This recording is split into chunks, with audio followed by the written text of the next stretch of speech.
Semoga dia sehat selalu, tumbuh dengan baik, jauh dari sakit. Itu aja.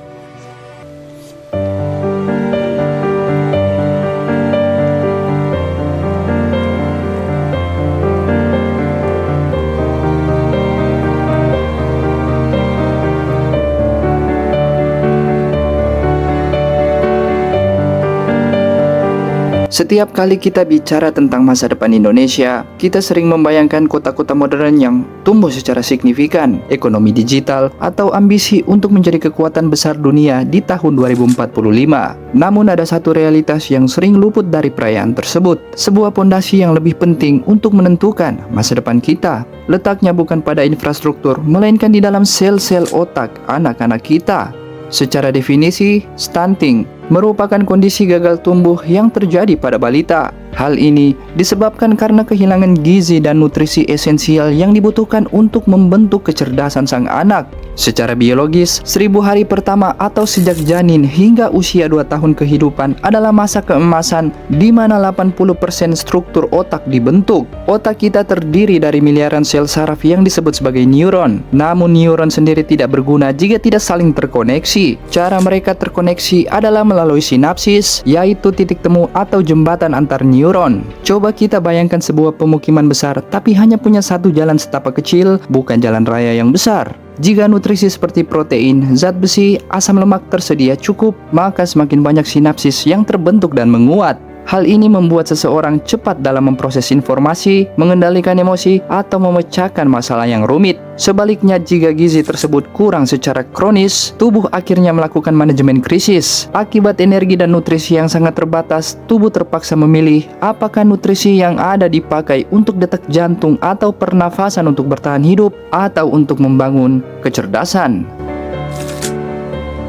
Yang menjadi masalah, jika lewat dari usia 2 tahun sirkuit otak tidak terbentuk dengan baik, maka pemberian nutrisi sebanyak apapun di usia sekolah antara usia 7 atau 10 tahun tidak bisa lagi membangun sirkuit yang sudah gagal terbentuk. Mungkin kita bisa memperbaiki fisik tinggi badannya sedikit, tapi kita tidak bisa memutar balik waktu untuk merakit ulang jaringan saraf di otak anak. Bukan berarti anak yang kurang secara kognitif kita cap sudah mengalami stunting. Kondisi medis stunting punya tanda-tanda fisik yang jelas dan terukur. WHO sendiri sudah punya catatan rata-rata tinggi badan jutaan anak sehat di seluruh dunia. Dari catatan itu, dibuatlah sebuah garis batas aman. Jika seorang anak tingginya berada jauh di bawah garis batas tersebut, bukan karena faktor keturunan, tapi karena pertumbuhannya tidak wajar dan melambat akibat kekurangan gizi, maka secara medis anak tersebut dikategorikan stunting. Hal ini dengan melihat pertumbuhan tulang panjang, yakni kaki dan lengan yang terhambat, atau pergantian gigi susu ke gigi permanen seringkali mengalami keterlambatan yang signifikan. Selain itu, indikasi lain bisa dilihat dari daya tubuh yang rendah.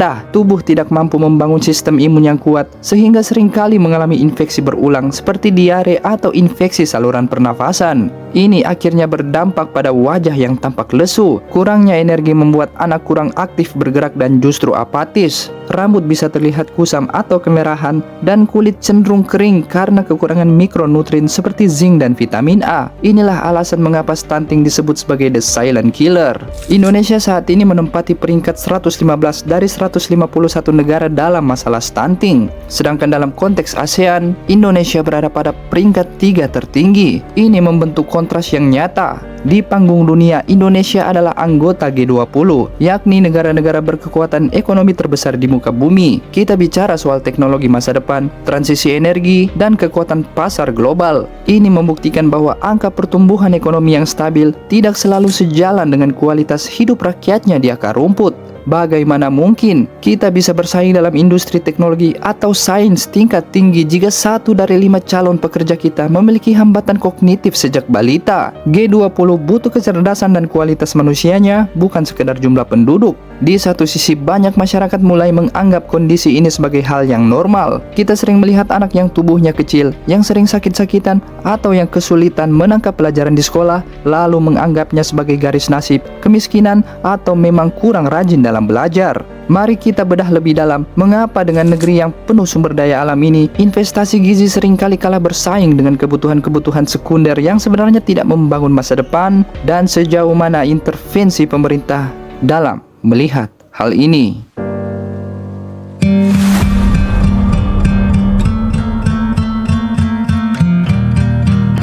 Masalah ini tidak sejauh yang kita kira. Pada tahun 2024, survei nasional mencatat angka stunting kita masih berada di angka 19,8%. Di balik angka itu, ada jutaan wajah anak-anak Indonesia. 6 provinsi dengan jumlah balita stunting terbesar justru berada di wilayah yang kita anggap sebagai pusat kemajuan. Ini membuktikan satu hal, stunting bisa terjadi di mana saja, bahkan di tempat yang kita pikir akses makanannya paling mudah sekalipun. Pemerintah melalui Menteri Kesehatan telah menegaskan komitmen untuk menekan angka ini hingga 14,2% pada tahun 2029.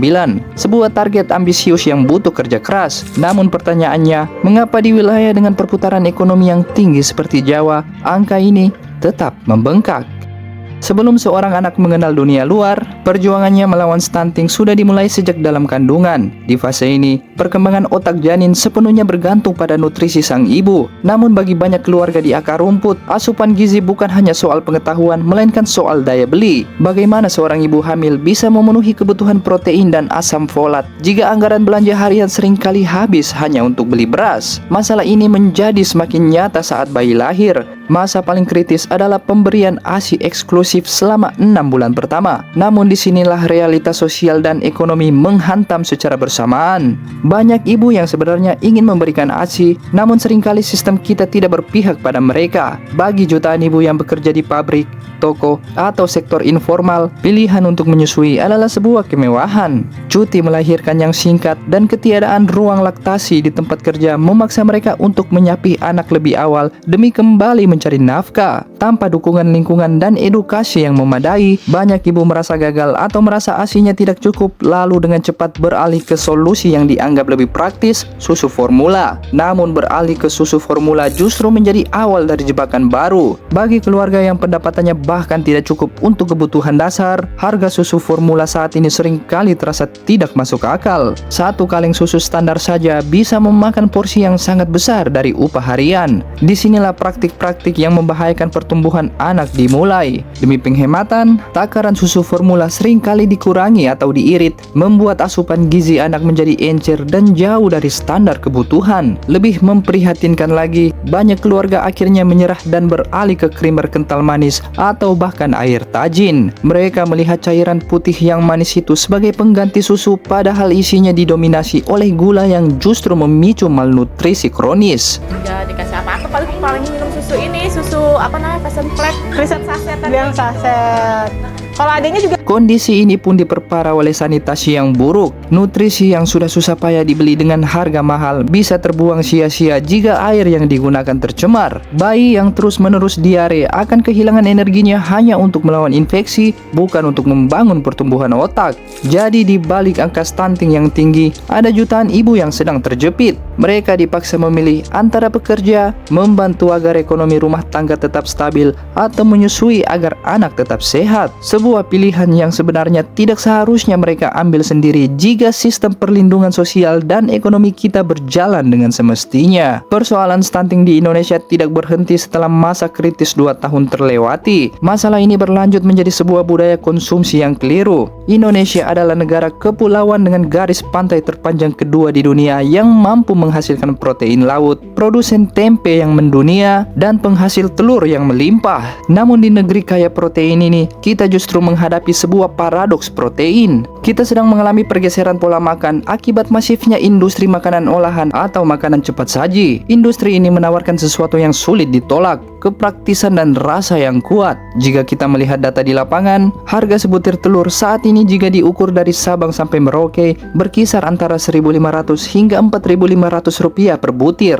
Angka ini sebenarnya setara, bahkan seringkali lebih murah daripada sebungkus jajanan instan, minuman manis, atau gorengan yang tinggi tepung namun kosong secara nutrisi. Kebiasaan memberikan jajanan ini agar anak tidak rewel berdampak pada anak tersebut yang tidak akan mau mengkonsumsi real food yang nyatanya lebih sehat dan bernutrisi. Masalahnya, kita sering terjebak dalam mitos kenyang itu sehat. Budaya makan kita masih sangat karbosentris. Ada anggapan bahwa belum makan kalau belum ketemu nasi. Akibatnya piring makan anak-anak kita seringkali penuh secara volume oleh gunung nasi dan kuah, namun lapar secara seluler karena minimnya protein hewani dan nutrisi mikro. Anak merasa kenyang, tapi sel-sel tubuh dan otaknya tidak mendapatkan bahan baku untuk berkembang. Kondisi ini diperparah oleh manajemen ekonomi mikro di dalam rumah tangga, khususnya masyarakat kelas menengah ke bawah. Data dari berbagai survei sosial ekonomi menunjukkan sebuah realitas yang ironis. Pengeluaran untuk kebutuhan-kebutuhan sekunder seperti pulsa internet, biaya gaya hidup, rokok, skincare, hingga barang-barang non-esensial lainnya seringkali menempati porsi yang lebih tinggi dibandingkan pengeluaran untuk protein hewani bagi anak. Ini bukan semata-mata soal menghakimi kemiskinan, tapi tentang bagaimana edukasi gizi seringkali kalah telak oleh tekanan sosial dan iklan yang menawarkan kepuasan instan. Menyediakan asupan bergizi sering dianggap mahal, padahal seringkali anggarannya tersedia, namun dialokasikan untuk hal-hal yang lebih terlihat di mata lingkungan daripada yang bermanfaat bagi pertumbuhan anak. Di titik inilah stunting menjadi masalah yang sangat kompleks. Ia bukan hanya soal ketiadaan makanan, tapi soal prioritas yang tersesat di tengah riuhnya gaya hidup modern. Kita lebih peduli pada apa yang mengisi layar ponsel kita daripada apa yang mengisi sel-sel saraf generasi penerus kita.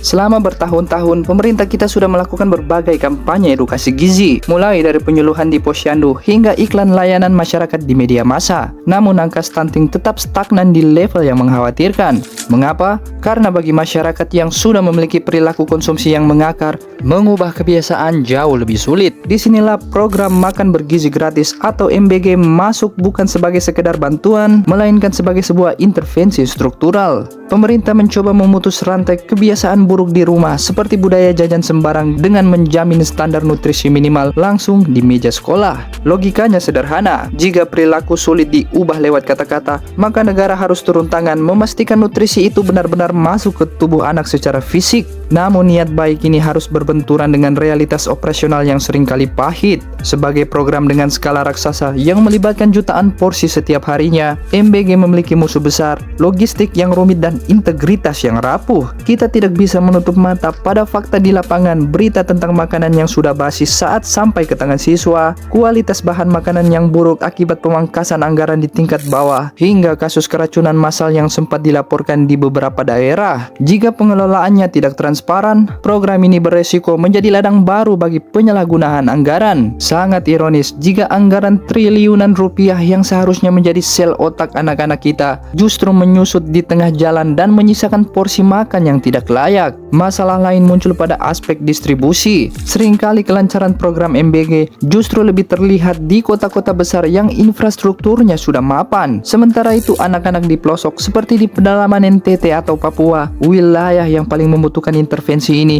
justru paling sulit dijangkau. Biaya pengiriman yang mahal dan kendala geografis memicu pertanyaan besar, apakah program ini benar-benar dirancang untuk mereka yang paling butuh atau hanya untuk mereka yang paling mudah dijangkau? Di tengah berbagai kritik tersebut, muncul sebuah perdebatan sengit. Mengapa pemerintah tidak memberikan uang tunai atau bantuan langsung tunai saja agar lebih praktis? Disinilah letak dilemanya. Sejarah dan data menunjukkan bahwa bantuan tunai memiliki resiko kebocoran prioritas yang sangat tinggi. Dalam ekonomi rumah tangga yang terjepit, uang yang seharusnya untuk membeli telur atau ikan seringkali teralihkan untuk kebutuhan mendesak lain, pulsa, atau kebutuhan sekunder yang kita bahas di babak sebelumnya. Dengan memberikan makanan fisik, pemerintah melakukan pertaruhan besar. Mereka menghadapi kerumitan logistik yang luar biasa demi memastikan bahwa nutrisi tersebut tidak bisa dinegosiasikan dengan kebutuhan lain. Ini adalah pilihan antara sistem yang efisien secara distribusi namun beresiko salah sasaran, atau sistem yang menjamin nutrisi namun beresiko bocor secara kualitas dan operasional. Inilah simpul mati yang kita hadapi. Pemerintah punya alasan kuat untuk melakukan intervensi fisik. Masyarakat kita punya kelemahan dalam menentukan prioritas gizi di rumah, dan sistem kita punya penyakit kronis bernama buruknya integritas. Kita sedang bertaruh di atas piring makan anak-anak. Jika makanan ini sampai dengan kualitas yang buruk, kita bukan sedang membangun masa depan,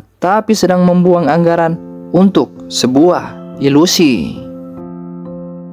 Pada akhirnya, stunting bukan sekedar angka-angka statistik. Ia adalah cerita tentang potensi manusia yang terhenti sebelum sempat mekar. Ia adalah tentang sel-sel saraf yang tidak saling terhubung, tentang kecerdasan yang terhambat, dan tentang mimpi-mimpi yang mungkin tidak akan pernah terwujud hanya karena apa yang gagal mendarat di piring makan mereka hari ini. Kita berdiri di tengah kerumitan yang nyata. Di satu sisi ada sistem negara yang sedang berjuang melawan logistik dan integritasnya sendiri. Di sisi lain ada jutaan keluarga yang bertarung dengan prioritas ekonomi dan keterbatasan edukasi di meja makan mereka. Tidak ada satu pihak yang bisa memikul beban ini sendirian, dan tidak ada satu kebijakan yang bisa menjadi obat ajaib bagi semuanya. Namun kita perlu ingat satu hal, anak-anak ini adalah aset terbesar yang kita miliki. Mereka adalah orang-orang yang kelak akan berdiri di panggung dunia, membawa nama bangsa ini di tengah kompetisi global yang semakin tidak kenal ampun. Bagaimana mungkin kita berharap mereka mampu bersaing dan memimpin jika sejak garis awal mereka sudah dipaksa tumbuh dengan keterbatasan fisik dan kognitif? Stunting juga adalah pengingat pahit tentang kondisi para ibu kita. Kita bicara tentang kualitas anak, tapi seringkali lupa bahwa anak yang sehat hanya bisa lahir dari ibu yang sejahtera secara fisik maupun mentalnya. Bagaimana kita bisa menuntut gizi sempurna jika sang ibu sendiri masih harus bertarung dengan kelelahan kerja yang ekstrim, tekanan ekonomi yang menghimpit, hingga minimnya perlindungan bagi mereka di masa-masa paling rentan dalam hidupnya? Stunting adalah cermin yang memantulkan siapa kita hari ini. Ia menunjukkan seberapa jujur kita dalam mengelola amanah, seberapa bijak kita dalam menentukan prioritas, dan seberapa kita menghargai martabat seorang ibu. Saat kita bicara tentang masa depan bangsa, kita sebenarnya sedang bicara tentang seberapa serius kita memastikan makanan-makanan yang pantas sampai ke mulut anak-anak kita dengan cara yang bermartabat. Kita tidak bisa memutar balik waktu bagi mereka yang sudah terlanjur kehilangan 1000 hari pertamanya. Namun kita selalu punya kesempatan untuk memastikan bahwa anak-anak yang lahir esok hari tidak perlu mewarisi kegagalan yang sama. Masa depan Indonesia sedang ditentukan di dapur-dapur rumah kita, di piring-piring sekolah, dan di setiap keputusan kecil untuk memprioritaskan mereka sebagai aset paling berharga di atas segalanya. Sebab kejayaan sebuah bangsa tidak akan pernah melampaui kualitas manusia di dalamnya. Dan bagi jutaan anak hari ini, perjalanan menuju panggung dunia itu sedang kita tentukan nasibnya tepat di detik ini.